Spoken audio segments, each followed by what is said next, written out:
Vaya si es particular nuestra invitada del día de hoy. Podría decirles que es una nota o una entrevista internacional, porque nuestra invitada nació en Argentina, pero bueno, gran parte de su notoriedad de los últimos años, no quizás la que ella buscaba, tuvo que ver con algo que sucedió aquí en nuestro país. Es un gusto darle la bienvenida, saber que ahora además está viviendo la vida que ella ha elegido y no la que por un momento pareció que le teníamos que imponer, cuando en un primer momento la justicia consideró que Alicia Castilla traficaba, de alguna manera producía para traficar marihuana en su casa. Bienvenida. Gracias a ustedes por invitarme. Muchas gracias. Hace bien poquito finalmente fue exculpada de toda responsabilidad. Fui inocentada. Inocentada, bien, me gusta esa palabra.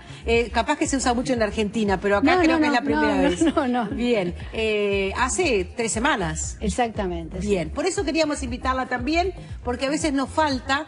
Desde lo periodístico hay noticias que se cubren mucho en determinada etapa y luego se pierden en la historia de la visibilidad y la gente no sabe qué pasó con tal caso o en todo caso, lo que me importa más a mí, qué pasó con tal persona. Bien. ¿Cuándo entraron en su casa y por qué? Bueno, entraron en mi casa porque hubo una denuncia. Yo tenía, como es de público y notorio conocimiento, tenía plantines de marihuana pequeños, que fue por lo mismo que la sentencia me absuelve, entendiendo que de esos plantines de marihuana no podía salir una cantidad que superase el consumo personal. Entonces, pero bueno, fue una situación en que realmente esperaban encontrar algo así como la versión femenina de Pablo Escobar. Entonces, al no encontrarlo, al ver que lo que había era eso, empezaron a buscar por otros caminos, tenían que encontrar que yo traficaba. Entonces, bueno, la razón porque inclusive hasta la producción le resultó muy curioso este artefacto que traje, es porque esto fue de alguna manera lo que determinó mi procesamiento. A falta de pruebas... ¿Esto es un exprimidor? Es un exprimidor de naranja. Se corta la naranja, se coloca una parte aquí, se baja así y obviamente aquí cae el jugo de la naranja. Bueno, quien tenga un exprimidor de estos habrá visto que aquí en la parte donde se aprieta la cáscara queda acumulado una especie de aceite que tiene la cáscara y se pone de color verde, por más que uno lo limpie queda ahí. Bueno, para mi sorpresa, la policía técnica y el comisario de Salinas determinan que eso tiene que ser analizado. Se lo llevaron el exprimidor, la licuadora, los guantes de látex. Entonces, al día siguiente, cuando la jueza me informa de mi situación, me dice que fue constatado que la producción de marihuana que yo tenía era para prensarla y venderla. Porque la policía técnica uruguaya encontró que aquí donde estaba el aceite de la cáscara de naranja, había THC, que es el principio activo de la marihuana. Entonces, eso demostraba que los guantes de látex que yo tenía eran para prensar, lo cual es prácticamente imposible, ni queriendo. Yo pensé hoy traer, pero estaban mojadas, unas flores de lavanda, que sería algo parecido para mostrar que es imposible prensar algo parecido a una flor en este objeto. Esto también, el interés de mostrarlo, es también por un llamado de atención de cómo se puede proceder sin conocimiento del tema. Pero técnicamente, ¿no había THC ahí? Pero claro que no. ¿Y cómo argumentaron esa prueba? A color, porque era verde. No, eso es lo que yo le pregunté a la jueza, porque la verdad es que yo estaba viviendo una película, porque por otro lado, perdóname que me aleje un poco, nosotros los latinoamericanos miramos al Uruguay como un país de vanguardia, siempre fue el país más progresista, el que tenía mejor nivel, el mejor nivel educativo, y bueno, siempre el primer país laico, el primer país con divorcio. Y de repente me encuentro con que una jueza me dice que en el capuchón del exprimidor se encontró THC y que esto es muy grave porque aquí en el Uruguay el tema de la droga se lo toman muy en serio. Te juro que yo estaba creyendo que era una pesadilla, que me iba a despertar en algún momento. Antes de ir a la presentación, estábamos repasando algunos materiales. Una de las personas que estaba en ese momento en contacto con usted le dijo, con mucha suerte, usted no sale antes de 4 o 5 años. Exactamente. ¿Era un uniformado? Era un comisario que, según él me dijo, dirigía la escuela de policía. Vamos a ir a la presentación de nuestra invitada porque todos los mano a mano tienen una presentación y esta es más que necesaria para contextualizar y seguir hablando no solo de esta experiencia, sino de la historia de vida de esta mujer que eligió trabajar, profundizar y conocer acerca de la marihuana.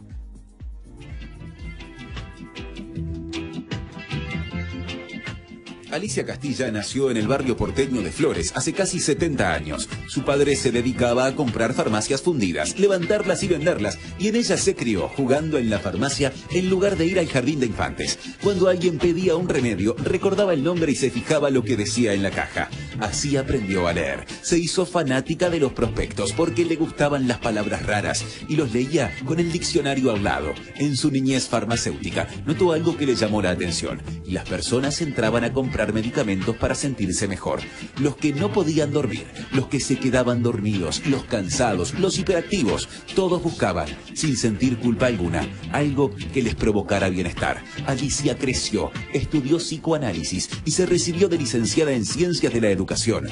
Fumaba marihuana y se volvió activista del consumo y autocultivo de cannabis. En 1997 publicó su primer libro sobre el tema, Cultura Cannabis, que tuvo que editar y distribuir con fondos propios porque nadie quería ser asociado con el tema, aunque el cáñamo existe en nuestra sociedad desde tiempos inmemoriales. Las velas de los fenicios, vikingos y hasta las que usó Colón para llegar a América eran de cáñamo. El papel sobre el que se escribió la Constitución de los Estados Unidos también.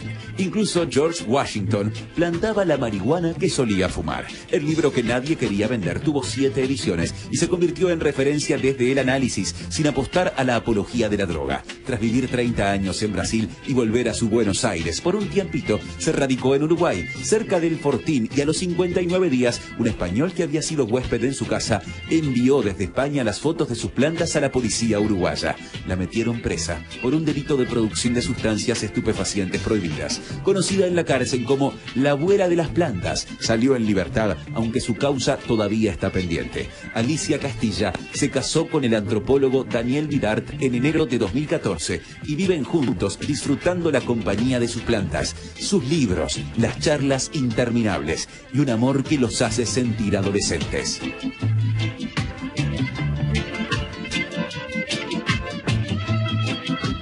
¿Qué tal? Sorprendida. ¿Algo para corregir? No, perfecto, perfecto. Perfecto, bien.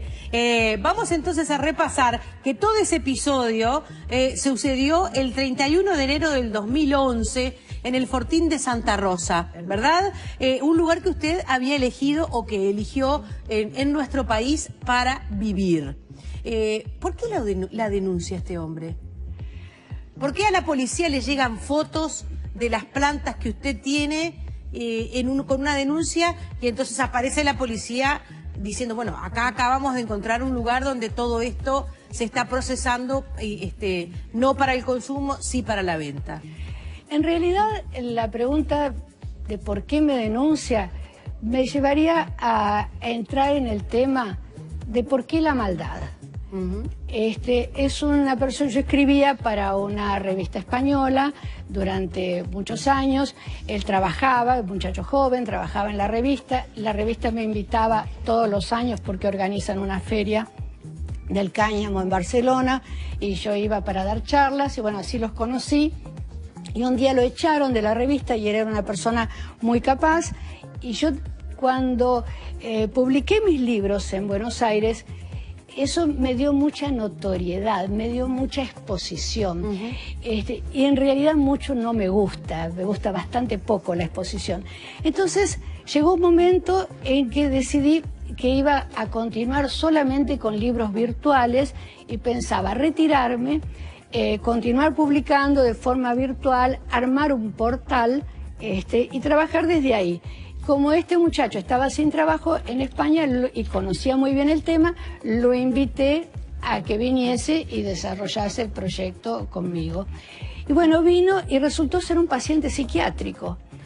Y tuvo varios desbordes así terribles, con medicación psiquiátrica y todo, y se volvió. Y cuando volvió, hizo esta denuncia. Él sabía que la podía perjudicar.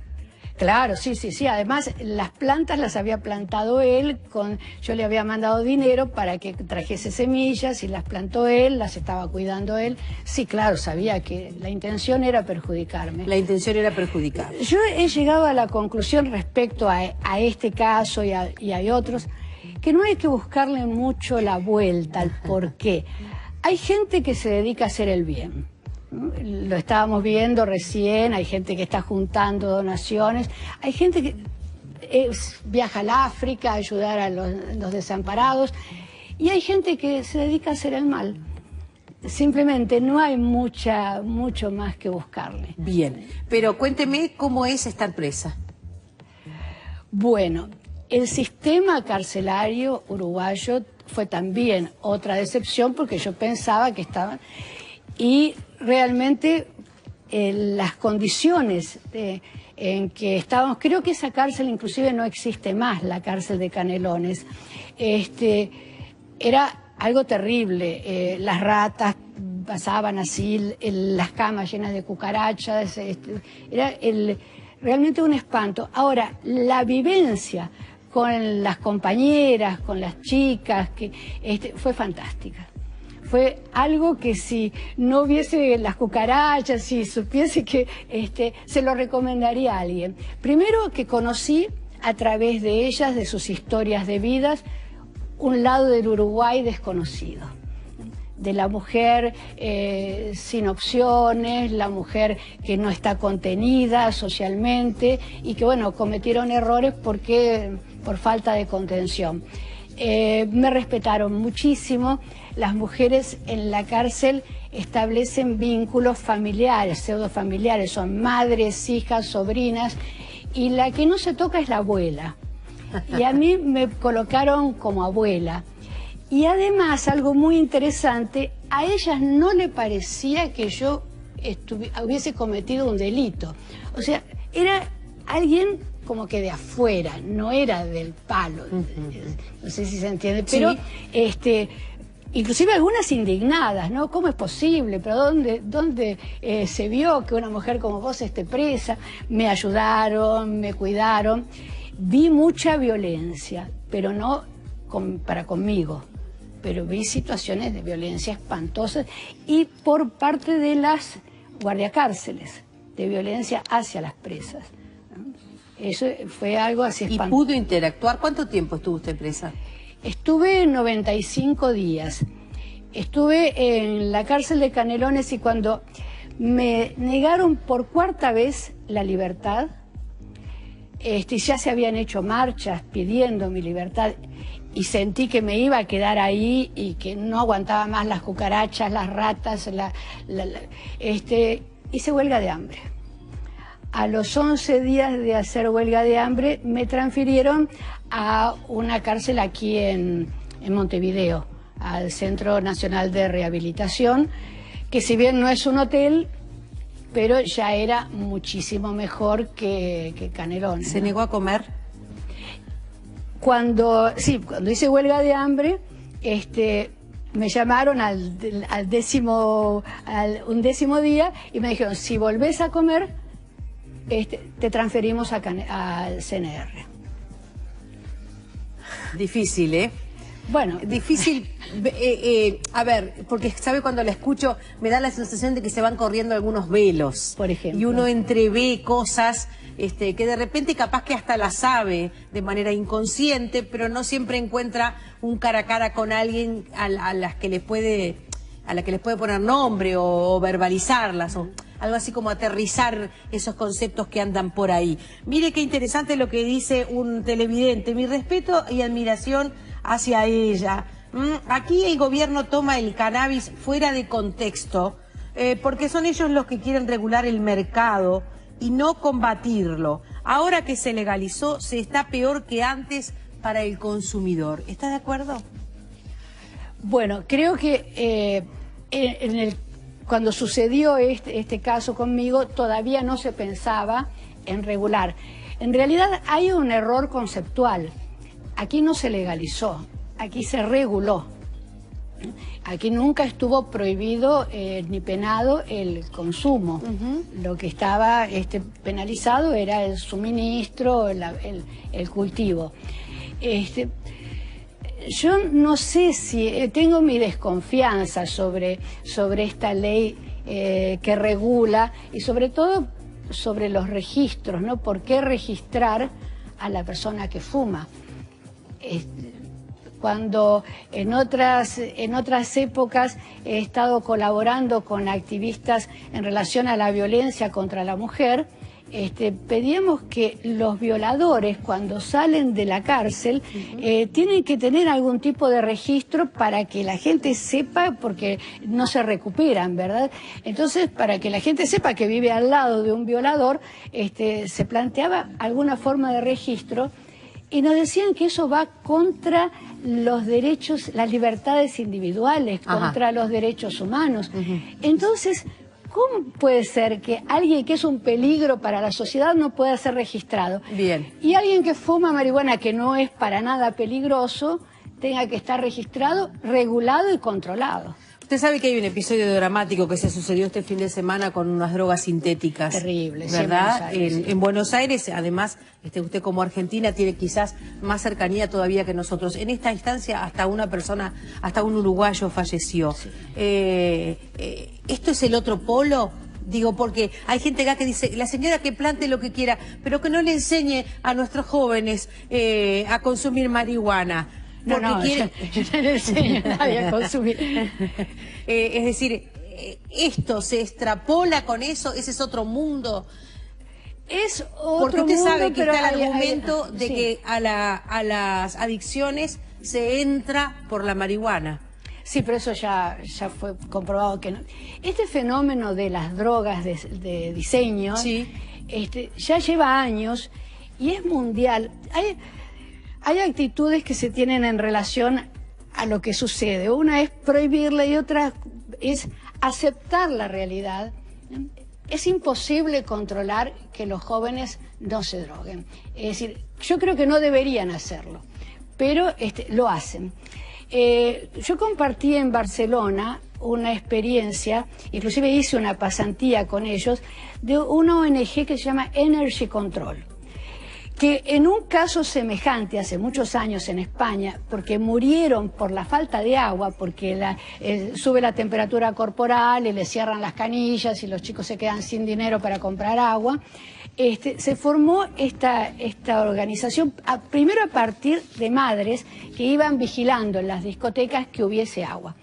Pero esta ONG colocaba, y lo hace hasta ahora, una combi delante del lugar donde se realiza la fiesta, y tienen un pequeño laboratorio donde analizan las pastillas, partiendo de la base que las van a tomar. Entonces, esta no la tomes, esta está peligrosa, esta toma la mitad. Entonces, me parece que es un camino que alcanza resultados mucho más eficaces que la prohibición. Porque la prohibición no funciona y los chicos compran las pastillas y no sabemos qué es lo que toman. Parte, sin embargo, de la base, esa experiencia de que la persona que la consume está con la suficiente lucidez, por decirlo de alguna manera, de ir a poder llegar y controlarla. Es que no, eso es porque hay un grado de euforia en el que después pero el descontrol manda, ¿verdad? Claro, pero eso es antes, porque generalmente están en la fila para entrar y ahí es donde se las venden. Entonces, antes de entrar a la discoteca, se hacen analizar la pastilla, obviamente antes de tomarla. Entonces dicen, mira, esta tiene demasiada anfetamina, toma la mitad, esta está peligrosa, como parece que esa tal de Superman estaba peligrosa. Si hubiese habido un análisis antes, se hubiesen evitado estas muertes. Alicia, yo le agradezco mucho que usted haya venido porque entre las particularidades que tiene su historia, que obviamente la convierte en una persona muy única, más allá de que todos somos únicos, estaba repasando lo que dice la justicia de nuestro país. La absolución suya fue votada por los ministros de la Corte, Lipi Uní, que redactó la sentencia, Jorge Larrieux y Eduardo Borges. Pero en contrapartida, el presidente de la Corte, Ricardo Pérez Manrique, y el ministro Jorge Chediak votaron en discordia y consideraron que usted merecía ser condenada. Es decir que, como diríamos, en el anca de un piojo se salvó. Exactamente. Pérez Manrique recordó el fallo del tribunal y aseguró que usted no estaba autorizada ni en el régimen anterior ni en el vigente para tener un vivero, dice vivero, con 29 plantas de marihuana, con luz artificial, con toldos para ocultarlas y protegerlas. Y agrega el presidente que no cabe admitir que tal conducta fuera penalmente indiferente hasta tanto se determinara el sexo de cada planta, porque la salvó el sexo de las plantas. Exactamente. Bueno, me gustaría aclarar, justamente para quienes votaron en desacuerdo, que el vivero no tenía luces. Yo vivía en Buenos Aires en un departamento y cultivaba, escribí un libro sobre cultivo, o sea, tenía que saber cómo se hace para poder escribir. Las lámparas, las luces que tenía no estaban en uso, las había usado en Buenos Aires, aquí plantaba al sol. O sea, eso también es algo que sentí, un vacío que queda porque no le dan a la persona que está siendo procesada la oportunidad de tener el contacto con el juez, expresarse. Es decir, se llevaron una camioneta de cosas de mi casa y entendieron, como esto, como la licuadora, entendieron que yo licuaba la marihuana para venderla. Es decir, el no tener acceso es que genera estos desentendimientos. ¿Qué tiene que ver que fueran hembras o machos las plantas? Las plantas que producen el THC son las plantas hembras. También había una característica, la planta tiene 6 meses de vida, se planta en septiembre y se cosecha en marzo. Como yo había comprado la casa en septiembre y había tenido albañiles, las planté cuando se fueron los albañiles el 30 de diciembre. O sea, iban a ser plantas que iban a producir muchísimo menos que una planta normal por esa cuestión. Y ni siquiera habían manifestado su sexo. Entonces, porque normalmente a los 2 o 3 meses ya se ve. ¿Tienen una morfología diferente los machos que las hembras? Exacto. Entonces se arranca el macho, pero ni siquiera habían sexado y si hubiesen sexado tampoco iban a dar producción porque iban a tener 2 meses de producción nada más cuando les iban a faltar 6 meses, otros 4 meses, ¿no? A Castilla, su abogado, el doctor Gonzalo Fernández, pone como uno de los argumentos jurídicos que finalmente es lo que la libera a usted de toda responsabilidad, el hecho de que cuando se llevan todo, arrancan las plantas, se llevan, bueno, la juguera, la licuadora, los guantes de látex, las lámparas, etcétera, etcétera, y se rellevan las plantas. Exacto. Y esas plantas al otro día son destruidas. Exacto. Sí. Entonces, nunca la justicia, nunca los técnicos llegan a ver qué tipo de plantas son y justamente si son, si son machos o hembras. Claro, no se sabía qué producción iba a dar aquello. De ahí es que se consigue su libertad. Así es. ¿Qué aprendió de todo esto? A ver, aprendí que a veces uno se encuentra involuntariamente en la cresta de una ola que genera movimientos. Jamás pensé estar aquí y jamás pensé que esto iba a traer esta discusión pública que trajo, que creo que de alguna manera la sociedad uruguaya hoy enfrenta con más claridad y con más conocimiento el tema de la marihuana que en 2010, digamos, cuando esto pasó. Alicia, ¿alguna vez vendió marihuana? No, vendí libros sobre marihuana. No, nada más. Gracias por haber venido. Gracias a ustedes por invitarme. La unicidad de su caso hace que ahora se convierta en una mujer de película. ¿Está preparada para un documental? Y hay detalles que son para una película de Almodóvar. Bueno, puede llegar a ser una chica Almodóvar. Creo que después sí. de todo. Creo que sí. Le agradezco mucho su presencia esta mañana. Gracias a ustedes. Aquí en este Mano a Mano. Seguimos compartiendo con ustedes contenidos. Y bueno, y puede llevarse el exprimidor al lugar. Muchas gracias, Castilla. Entonces, habrá visto que aquí en la parte donde se aprieta la cáscara queda acumulado una especie de aceite que tiene la cáscara y se pone de color verde, por más que uno lo limpie, queda ahí. Bueno, para mi sorpresa, la policía técnica y el comisario de Salinas determinan que eso tiene que ser analizado. Se lo llevaron el exprimidor, la licuadora, los guantes de látex. Entonces, al día siguiente, cuando la jueza me informa de mi situación, me dice que fue constatado que la producción de marihuana que yo tenía era para prensarla y venderla. Porque la policía técnica uruguaya encontró que aquí donde estaba el aceite de la cáscara de naranja, había THC, que es el principio activo de la marihuana.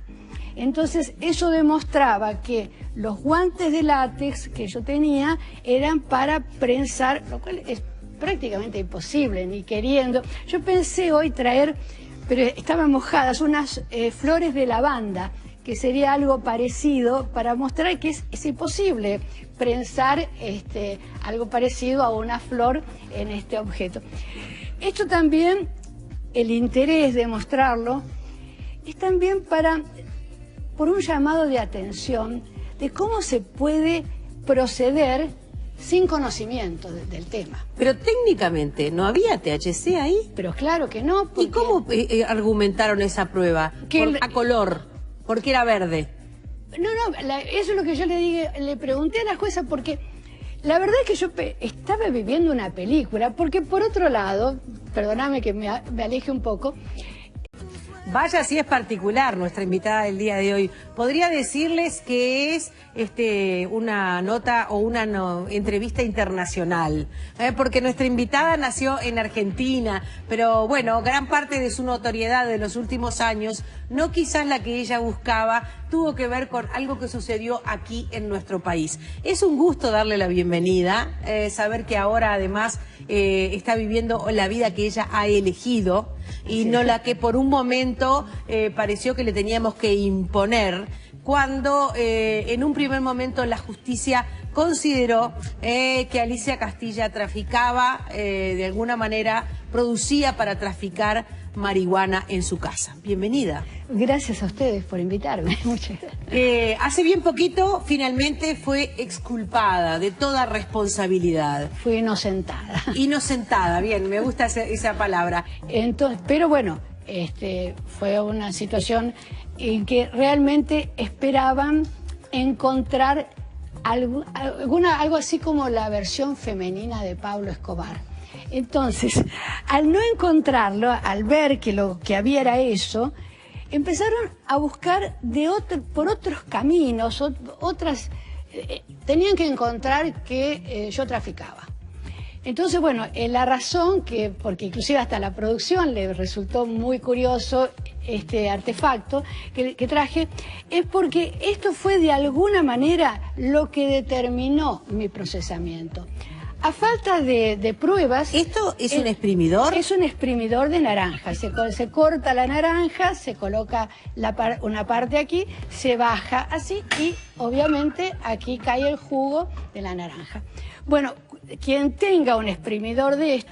capaz que se usa mucho en Argentina, pero acá creo que es la primera vez. No. Bien, hace 3 semanas. Exactamente. Bien, sí. por eso queríamos invitarla también, porque a veces nos falta desde lo periodístico hay noticias que se cubren mucho en determinada etapa y luego se pierden en la historia de la visibilidad y la gente no sabe qué pasó con tal caso o en todo caso, lo que me importa más a mí, qué pasó con tal persona.